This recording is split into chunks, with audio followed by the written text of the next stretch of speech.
Playboy, the brand, not the magazine. I've always been completely obsessed with the art of all the vintage magazines, the clothing. I collected bootleg clothing from motorcycle swap meets and flea markets. And once I started writing, it was so much part of the chopper culture.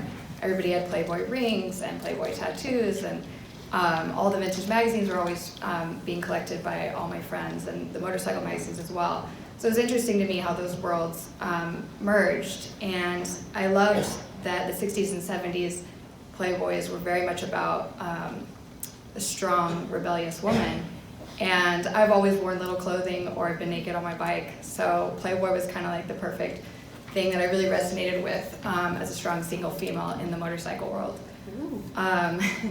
So I moved from New York 2 years ago, so I'm pretty new to LA, and I found the house of my dreams. It's pink, and everything inside is Playboy art because I needed to like edge it up a bit. This is very like Hollywood Regency kind of old lady vibes to it. So I'm like, all right, I gotta put me in there somewhere. So I have naked women all over my house, basically.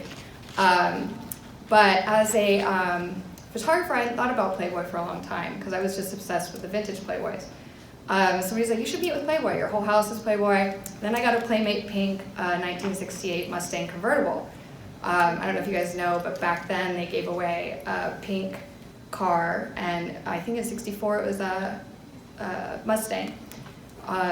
So people started painting them Playmate pink based on the fact that they were given away to Playboys or Playmates. And so I have one of those original, and so I finally was like, yeah, I need to meet with Playboy now that I live in LA.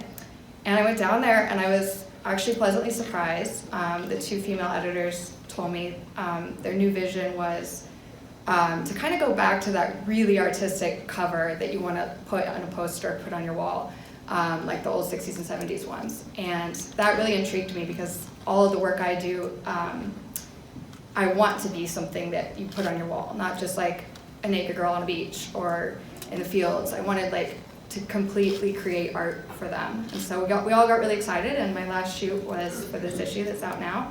And we actually shot at my house, and I think that made the model really excited and comfortable because it's like a girly Playmate dream house kind of place to be in. So it was a really great experience. Awesome. Anita, can you hear me? Barely.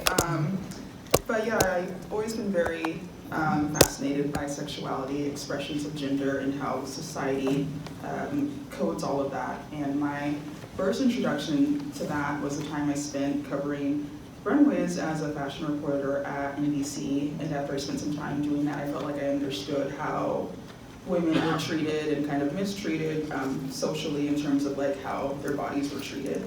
And I became very curious about how that played out politically.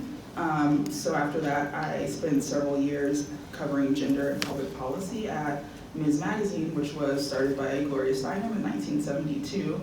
And I spent a lot of time learning about how women historically have activated in the political sphere and fought for their rights.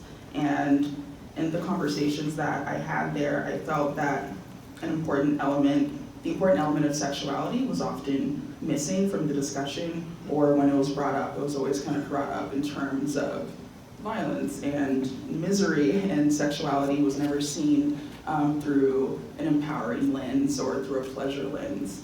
So what's always just fascinated me about Playboy as a magazine and as a brand is just how it embraces both the sexual and the political.